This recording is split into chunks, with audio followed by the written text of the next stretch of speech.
vì anh vì tôi bên tay vì thọt vì miếng sạch á.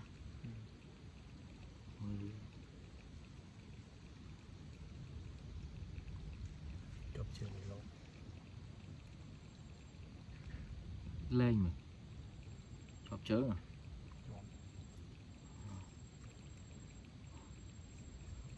lúc đấy đó lúc đấy tôi cầm lời nè thì dừng phong chuột đầu đi